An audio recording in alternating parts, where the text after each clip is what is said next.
Hello दोस्तों, मैं हूं नीरज और आप हैं अपने यूट्यूब चैनल नीरज मैथमेटिक्स में। कैसे हैं? उम्मीद करता हूं कि सब कोई ठीक होंगे, अच्छे होंगे और सुरक्षित होंगे। पिछले क्लास में हम लोगों ने पढ़ा था रासायनिक अभिक्रिया को कैसे संतुलित किया जाता है। आज के हम लोग क्लास में पढ़ेंगे रासायनिक अभिक्रिया के कितने प्रकार होते हैं।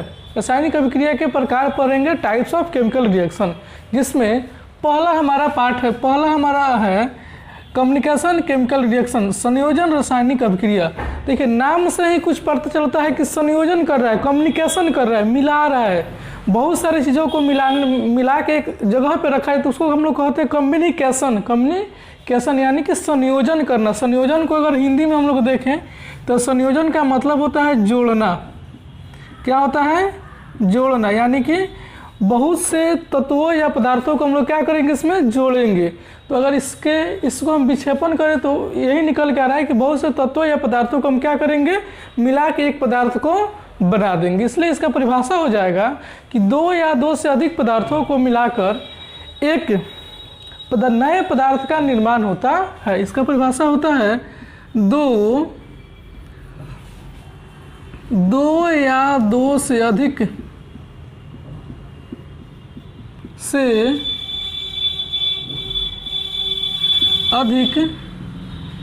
नए पदार्थ, दो या दो से अधिक पदार्थ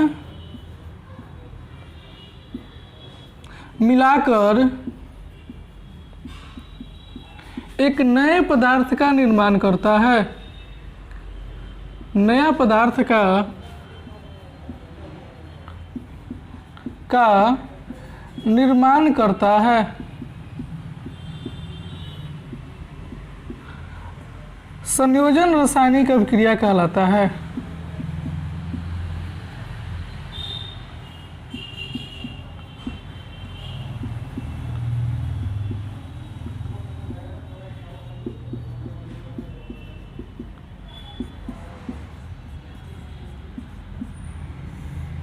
क्या कहलाता है?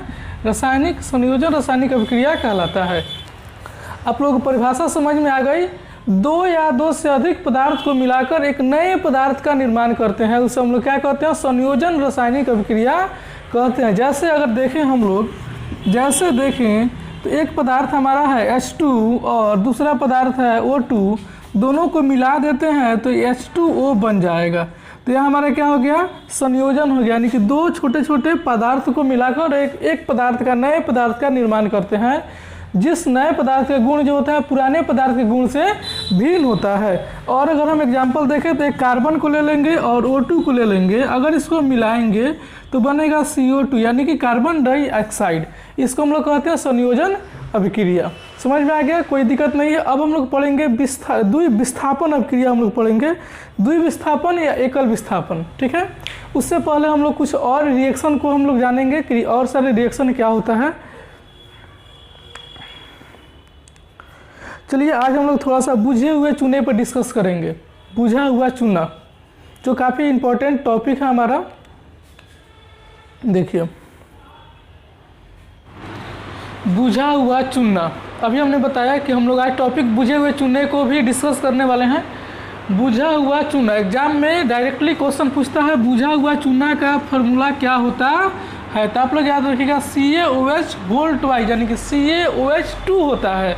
और इसका उपयोग जो होता है हम लोग घर के दीवारों को पुचारा करने में करते हैं। क्या करने में करते हैं? दीवारों को सफ़ेदी करने में। इसका उपयोग जो होता है, उपयोग हम लोग कहाँ कहाँ करते हैं? तो दीवारों को पुचारा करने या सफ़ेदी करने में करते हैं। इसका उपयोग हम लोग दीवारों को सफ़ेदी करने में करते हैं, सफ़ेदी करने में करते हैं, या इसको पुचारा भी हम लोग कहते हैं। आप लोग देखे होंगे घर को हम लोग चूना से पुचारा करते हैं तो वो बुझा हुआ चूना रहता है। यार बुझा हुआ चूना नहीं, वो चूना ही रहता है, बिना बुझा हुआ चूना रहता है। बिना बुझा हुआ चूना रहता है हमारा CaO रहता है। इसको हम लोग कहते हैं बिना बुझा हुआ चूना। इसको हम लोग कहते हैं बिना बुझा हुआ चूना, बुझा हुआ चूना। CaO को हम लोग कहते हैं बिना बुझा हुआ चूना। इसको इसका उपयोग हम लोग बड़े मात्रा में, बहुत बड़े मात्रा में सीमेंट या चूना पत्थर बनाने में करते हैं। चूना बनाने में, इसको हम लोग चूना के नाम से भी जानते हैं, इसको हम लोग चूना के नाम से भी जानते हैं। बिना बुझा हुआ चूना को हम लोग चूना भी कहते हैं, ठीक है, और चूना भी कहते हैं, बिना बुझा हुआ चूना को चूना भी कहेंगे हम लोग। और इसका जो उपयोग होता है सीमेंट बनाने में करते हैं। कहाँ करते हैं? सीमेंट बनाने में हम लोग इसका उपयोग करते हैं, या शीशा बनाने में, कांच बनाने में हम लोग करते हैं, या कांच के निर्माण में करते हैं। एग्जाम में पूछता है कि बिना बुझा हुआ चूना का उपयोग हम लोग कहाँ करते हैं, तो हम लोग बिना बुझा हुआ चूना का उपयोग हम लोग जो होता है सीमेंट या कांच बनाने में करते हैं। इसका हम लोग चूना के नाम से भी जानते हैं। इसका एक और नाम है चूना, इसका दूसरा नाम हम लोग चूना भी कहते हैं। अब बताइए, बिना बुझे हुए चूने में जब हम पानी डाल देंगे तो क्या हो जाएगा? बुझ जाएगा। हमने पहले ही क्लास में बताया था। इसमें हम लोग क्या करेंगे? वाटर डाल देंगे। पानी जब डालेंगे, H2O जब हम डालेंगे तो क्या बन जाएगा? यह बन जाएगा CaOH होल ट्वाइस प्लस ऊष्मा का निर्माण होता है, ऊर्जा निकलता है, बहुत मात्रा में ऊर्जा निकलता है। तो यह हमारा हुआ बुझा हुआ चूना, बुझा हुआ चूना। और आपने देखा कि इसका उपयोग, बुझा हुआ चूना का उपयोग कहाँ करते हैं? दीवारों को सफ़ेदी करने में करते हैं, या पुचारा करने में करते हैं। इसलिए करते हैं, क्यों करते हैं? तो इसलिए करते हैं क्योंकि वह कार्बन डाइऑक्साइड से अभिक्रिया करके कुछ दिनों के बाद धीरे धीरे अभिक्रिया करके 2 या 3 दिन के बाद वायुमंडल में कार्बन डाइऑक्साइड से अभिक्रिया धीरे धीरे वह क्या होता है? संगमरमर के जैसा उसमें चमक आने लगता है। सूखता है तो संगमरमर के जैसा चमक आता है। देखिए,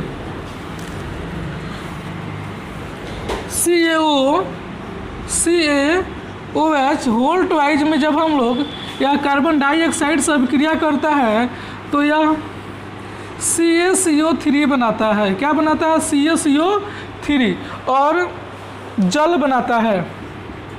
क्या बनाता है? जल। अभिक्रिया करेगा तो इसी को हम लोग कहते हैं संगमरमर। संगमरमर। एग्जाम में आपसे पूछता है संगमरमर का फॉर्मूला क्या होता है, तो CaCO3 होता है। इसको हम लोग चूना पत्थर भी कहते हैं, इसको हम लोग चूना पत्थर के नाम से भी जानते हैं, चूना पत्थर के नाम से भी जानते हैं। इसको हम लोग खड़िया भी कहते हैं, खड़िया। एग्जाम में पूछता है कि खड़िया का फॉर्मूला क्या होता है, तो CaCO3 होता है। या पूछ देगा चूना पत्थर का फॉर्मूला क्या होता है, तो CaCO3 होता है। या पूछेगा आपसे संगमरमर का फॉर्मूला क्या होता है, तभी CaCO3 होता है। तो आप लोग जान गए चूना पत्थर का हम लोग यूज जो है, बिना बुझा हुआ चूना का यूज हम लोग करते हैं घरों के पुचारा करने में, और वह कार्बन डाइऑक्साइड से धीरे धीरे अभिक्रिया करके उसमें कुछ दिनों के बाद, 2 या 3 दिनों के बाद वह संगमरमर के जैसा लाइट देने लगता है, यानी कि CaCO3 बनाता है। इसको हम लोग कैल्शियम कार्बोनेट के नाम से भी जानते हैं। इसको हम लोग कहते हैं calcium carbonate, calcium carbonate, calcium carbonate. Exam में पूछता है कैल्शियम कार्बोनेट का फॉर्मूला क्या होता है, तो CaCO3 होता है। इतना आप लोग क्लियर समझ में आ गया, कोई प्रॉब्लम्स नहीं। अब हम लोग का दूसरा टॉपिक है वियोजन अभिक्रिया। वियोजन अभिक्रिया को हम लोग अपघटन अभिक्रिया भी कहते हैं। इंग्लिश में अगर कहें तो डीकम्पोजिशन रिएक्शन, डीकम्पोजिशन रिएक्शन। तो वियोजन का मतलब होता है टूटना, यानी कि तोड़ देना। एक पदार्थ को हम तोड़कर 2 या 2 से अधिक नए पदार्थ का निर्माण करते हैं, तो उसे कहते हैं वियोजन रासायनिक अभिक्रिया। अगर इसका परिभाषा देखें तो होगा, जब एक पदार्थ टूटकर 2 या 2 से अधिक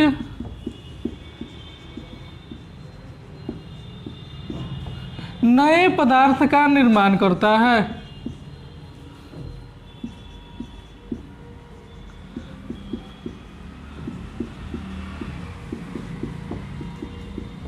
नए पदार्थ का निर्माण करता है, वियोजन अभिक्रिया कहलाता है। Decomposition chemical reaction.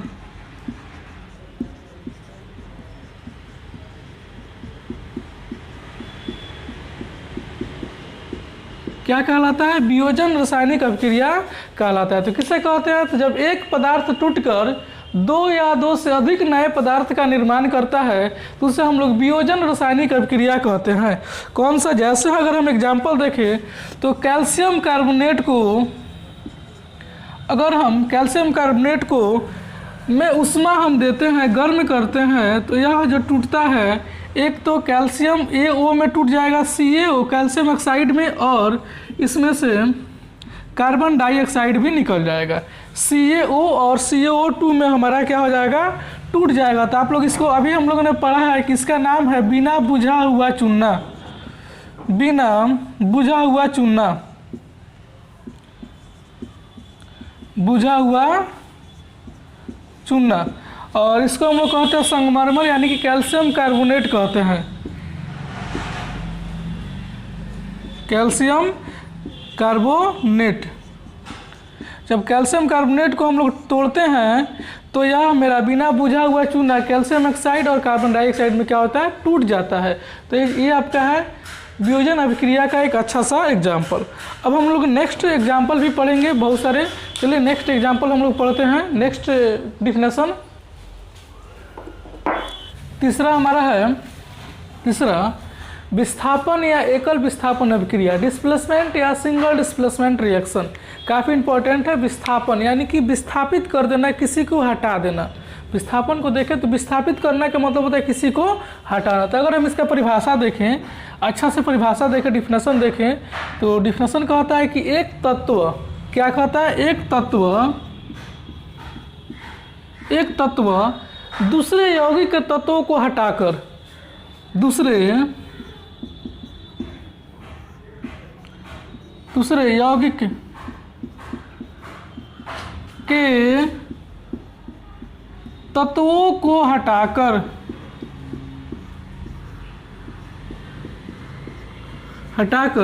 अपना स्थान खुद ले लेता है,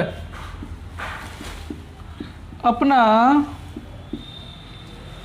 स्थान ले लेता है, विस्थापन अभिक्रिया कहलाता है।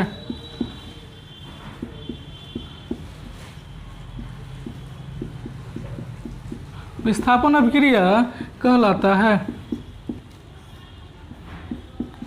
विस्थापन अभिक्रिया कहलाता है। यानी कि कोई भी तत्व है, अगर किसी यौगिक के में उससे अगर कोई भी कमजोर रहता है तो उसका स्थान हटा के और खुद वह अपना स्थान ले लेता है। जैसे हम एक एग्जाम्पल देखें तो एग्जाम्पल देखेंगे Fe प्लस CuSO4 तीर निशान। तो देखिए विस्थापन अभिक्रिया क्या करता है कि Fe क्या करेगा? Cu को हटा देगा और उसके जगह पे खुद जाके अपना स्थान निकाल लेगा। यानी कि क्या बन जाएगा? Fe प्लस SO4 और Cu को क्या कर देगा? अलग विस्थापित करके अलग हटा देगा। इसी को हम लोग कहते हैं विस्थापन रासायनिक अभिक्रिया। यानी कि कोई तत्व जो है, कोई भी तत्व किसी यौगिक के तत्वों को हटाकर अपना स्थान ले लेता है, उसके जगह पे वह चल जाता है और उसको हटा के अलग कर देता है। तो इसको हम लोग क्या कहेंगे? विस्थापन अभिक्रिया कहेंगे।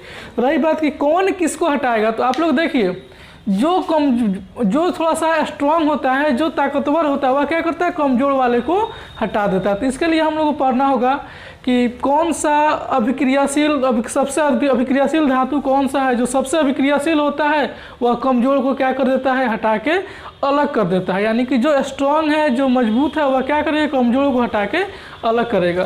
तो आप लोग देखिए आपके स्क्रीन पे दिखाई दे रहा है, घटते हुए अभिक्रियाशील तत्वों का यहाँ पे एक लिस्ट दिया हुआ है। आप लोग भी इसे नोट कर सकते हैं। सबसे ऊपर है आपका लिथियम,